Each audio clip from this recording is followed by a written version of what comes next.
My name is Zainab, and I'm here today to explain some bits about negotiation. So I know all of you already work in exports and are probably expert negotiators, but I'm hoping today that I can share some ideas that will help you, with your exporting, with your trading, that kind of thing. So firstly, I just want to see from you, what kind of trade deals are you doing right now? How's it going for you? You don't need to tell us the details, but just how is your experience in negotiating right now? Anyone have any stories or anything that's working or not working for them right now? And what I wanted to talk about as well is this whole idea that in negotiation, before what people used to see negotiation as was win-lose. So for example, I want to win and I want you to lose. So if I don't get what I want from this negotiation, whether it's price, whether it's payment terms, whether it's shipping terms, for example, then I'm going to walk away from the deal. But what I want to look at today is a new method, which is about collaboration. So how do you collaborate and negotiate in order to both win? So it's a win-win. So this is the new idea. And I did the program on negotiation from Harvard, and that's now what they teach. They used to teach zero sum, which is I win, you lose. Now they've started teaching this whole idea of, right, how do we come together? And then I'm going to explain how we look at that underneath. So you've got price, you've got the performance of the contract, for example. Payment plan, so payment terms, payment plan. Method of payment, is that something as well? So how do you pay, whether it's in online or if it's a financial instrument? Yes. What else would you be negotiating on a daily basis? Yeah. Time, yeah, the time of the payment. What else? And specifically, one of the things I believe when you're doing your international trade is the governing law of the contract. So which law governs this? Is it, for example, if you're talking about India and Zambia, right? If you're talking about that, which law governs this international contract? Do you do India law? Do you do Zambian law? Or do you use British law? Or, for example, New York law? Which is what a lot of international contracts do. So when you go back to negotiating, it's how do you do this? So yes, you're supported, you're protected, but you're understanding that this is also a win-win for your supplier or your buyer. For most of us who maybe did other areas, so let's get the laws or to start reading and researching on the laws even before you start thinking of exporting or importing. What's your advice on that? So I would say, although you should always get your contracts checked, it's also more important to look at the commercial aspect from your side, right? As people who are in the business, what's the commercial element? And that's where you can negotiate. But I mean, ultimately, I wouldn't say go and research the laws and spend loads of time understanding the full thing, because that's not your role. Your role is to do the business. But definitely look at it from a commercial perspective is, right, what does this term in this contract really mean? And understanding the underneath of it. And why is it important, for example, to use British law instead of in the laws of India or, for example, Zambia? What are the courts like? So even here, for example, with international contracts, I wouldn't suggest to use Dubai courts because they're very tedious to use. So can you use alternative dispute resolution like mediation, for example, or another form which actually helps you to get to resolutions if there's any issues? When you're working with a partner, whether it's a supplier or whether it's a buyer, you both have interests, right? So you'll exchange it with me? Yeah. Yep, okay. Sorry, I'm realizing you can't see that. Yep. Bidding? Yep.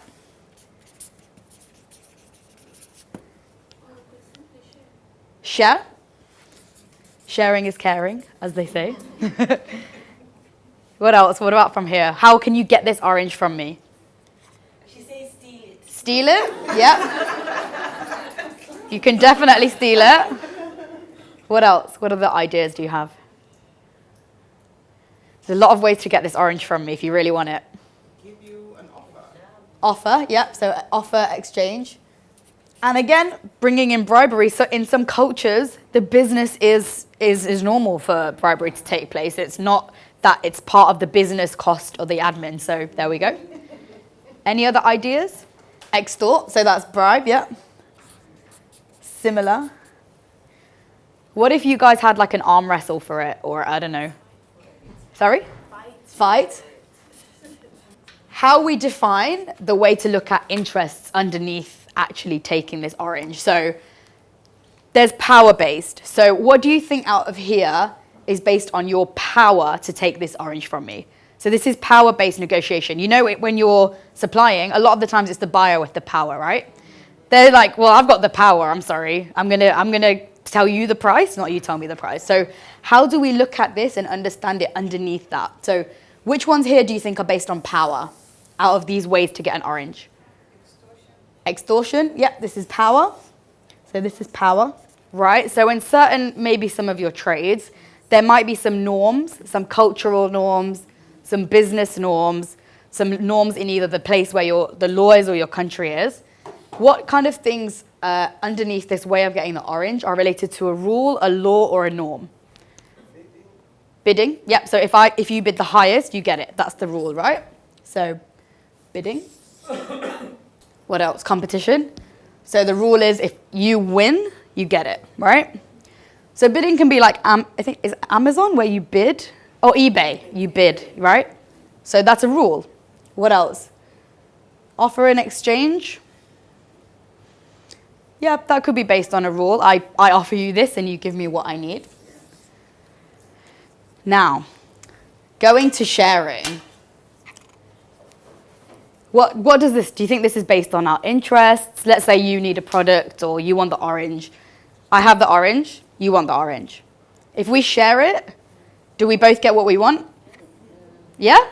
100%? So you want half an orange? You want half and I want half. Are you sure? Are you really sure about that? Maybe I can get maybe a quarter. Maybe a quarter, maybe a half, but maybe you're not getting what you want. I get something. Okay. But see, that's the thing. A lot of the times you think we're winning because I get something. But what if you get what you actually want when you negotiate? So now number one, whoever's got number one on the little orange cards. So you need to draw it. You need the orange to draw it. So if I gave you half an orange, you're not happy, right? So we don't want to share it. Maybe I'll give you the full orange to draw it. So you need the juice of the orange, and you need the orange to draw it. And number three, so you only need the outside of the orange, right? So you need the peel. So what I'm trying to show you here is this whole idea of sharing, splitting, going half-half. You're not really negotiating to understand what you need and what the interests are. The interest is this. You don't need the full orange. You just need the juice. You don't need the full orange. You need the peel. You need the full orange just to draw, and then you'll give it to them. But how do we get there to understand this? This is the same when you're trading. Even though it's buying, selling, there's still underlying interests, right? So for example, when you're buying and selling in, let's say, a country that doesn't have access to Ziploc bags. Let's just take an example, right? They can't get these bags. It's not just about buying and selling. It's actually about helping people in their daily lives, which is an underlying interest. Does this make sense? Yeah. So, thank you for participating in that. So I will explain how to get underneath the idea of what you need. So let's just take the example of the orange, okay? What was your original position? All of you wanted? Yeah. I want the orange.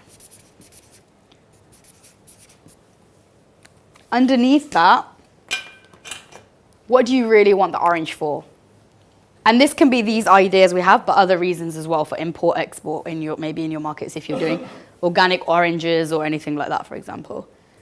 What is underlying an orange? Is it just an orange? No. What else can it mean to people in their country or in a city that doesn't have oranges? Nutrition, exactly. Could be a range of flavors. Flavor, perfect. And that comes with flavor, yeah, range. What else? So that's for cooking, for anything, right? For children. Give me just one more. From it. Yeah. So jams, Yeah, jam. range, right? Yeah. So different options. So you can do different things with that. Nutrition, then we've got the vitamin C for art projects, so that kind of thing. So creating, and this again applies to exports. I know it's simplified when I'm buying and selling, but underneath even certain products, there's more to it than just, I want to buy this. So how do we get from, I want the orange, I want the orange, I want the orange, I want the orange. We're going to argue for the rest of our lives if we just both want the orange. So how do we get from here to here? Any ideas? Any thoughts around it? Yep. Yeah, that's perfect. And you bring up honesty, right? So being open and honest, which is really good about what your needs are. But how do I understand what your needs are? Do I just assume? Do I assume that you need the orange because you need nutrition? Yeah, you talk. Dialogue. And I think people forget that a negotiation is about a dialogue. So you ask questions, and when you're asking questions, what do you do with the answers? Evaluate, yeah, and you listen. Yeah, I think a lot of the times in a negotiation, people forget how important it is to listen to the answer.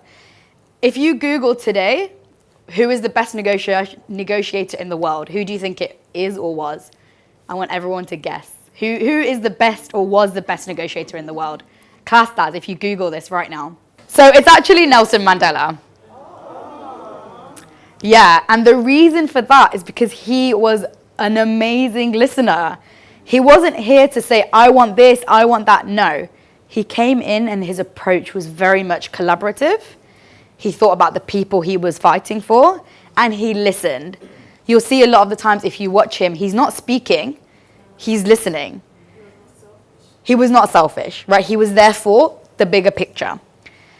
And I think one thing we really forget is how much it's important to listen to what the other person or the other person in the party needs, because that's way more important than saying, well, this is what I want and this is what I need.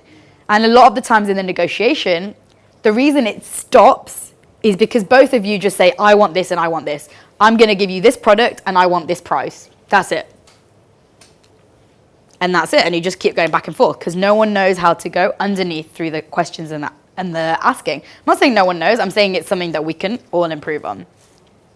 And in addition to that, there's this idea of how do you build long-term value, right? Because your suppliers or your customers, they're not just one-off usually. A lot of the time you're building a long-term relationship, and that will reflect in how you create that relationship with them. So are you negotiating in good faith? Are you being honest, right? We had that. That's really important. People you already know. But the thing is, in certain situations, right, if you want to start exporting to, I don't know, Taiwan, for example, you can't go with someone you already know. So there are situations in which you can't choose. But I would say, you mentioned research, right? Research who you're meeting, research, who they are, what role they have in an organization, that kind of thing. But a lot of the times I would say, if you use these skills, you don't really need to know them. It doesn't mean it's going to end up being a better negotiation purely because you know them. So I would say be creative, be open-minded, and just go in there with the best intention for your thing. Because sometimes you just don't know. Especially when you're venturing into new territories, you've got to consider culture, right? So you can research culture. Does that make sense as an answer? Does that work? So you can expand the pie and offer different types of value, which isn't necessarily in the price. Or, okay, we can't pay in 3 months, but can we pay in 6 months? So you can add value and create new ways to build that relationship, but you have to be creative. And you have to see it as, right, I'm gonna invent some new ideas. And so many things come up when you challenge yourself to think outside the box. That's when you don't reach the deadlock. Sometimes a deadlock is a deadlock. You can't do anything about it and you move on. But I would say at the first time when you feel like, okay, I'm just going to walk away because we're not agreeing, that's not because you're not agreeing, it's because you're not understanding each other. So you go back to what the interests are. If someone's interest is nutrition, say, okay, right, I'll give you the oranges at this price, but I'm also going to supply you with vitamin C tablets or something like that. So understand what they need. And you can keep finding ways. I really, really, in my heart, believe that you can always find a solution. You just need to stick at it. So that's kind of the idea behind, creating value. So if that's one of the things I ask you to write down today and take away, is always look at ways to create value for yourself and for your supplier or customer, whoever it is. Look outside the box. Don't think of just the traditional ways. Mention 3 other really key things in negotiation, and then I will wrap it up. The best alternative to a negotiated agreement. So I'm just going to write it small here. Best alternative negotiated agreement. Still, it doesn't really make any sense, right? What does that even mean? Can anyone think what that might mean? What does it mean in the context of your negotiation? I am already negotiating with you because I know that we have value to offer each other. But that doesn't mean in my head, I'm not clear about my other options. So I'm clear that I have other things to do. I have other suppliers, other buyers. And one question that really brings home this idea is when you ask someone, okay, so if you don't do this deal with me, what are you going to do? And then all of a sudden they're like, oh, actually, I can't buy this product from anywhere else because you have a specialist product that I need. So that person will realize that they're negotiating hard for no real reason. And same with you. You should always check in with yourself and say, okay, why am I being so harsh in this negotiation when I know I actually don't have a good alternative? My alternative is the only to walk away, or I lose money, or my people don't get fed, or the product doesn't get sold, whether it's jewelry or anything it is. I don't know exactly what products you sell or buy or anything, but does that make sense what this idea is? So always go into the negotiation first with your idea of what success is and your goal, and then have this in your head. What's your bat now? What is the best alternative? And if your best alternative is not having a deal, then it's probably a good idea to give some concessions, right? So then you can say, actually, you know what? I don't mind if you deliver it to a small city because I can pick it up from there. Whereas before you were like, no, I need it delivered into the main city, into the main port because this is the way I need it. But actually, it doesn't really matter. And I need this product that you're providing. So does anyone know what anchoring is? So, okay, let's say we're buying and selling oranges. And I know I'm selling it to you. You're buying it. I know my price of oranges. If I come into the room and I say, right, my orange is 5 dirhams, that's me anchoring. Because I've anchored the price in your head at 5 dirhams. And now all of a sudden you think that this orange is worth 5 dirhams. Maybe it's worth 1. But I've anchored you in your head that it's worth 5. Right? So, of course, if I come in and I say, oh, this orange is worth 18,000 dirhams, you'll know that I'm not being honest. Right? So anchoring has to be done smartly and it has to be done appropriately. But I could also come in and say, right, this is my beautiful orange and it has all these benefits and it will give you extra vitamin C and you'll be able to feed your children. And I'm not going to tell you the price.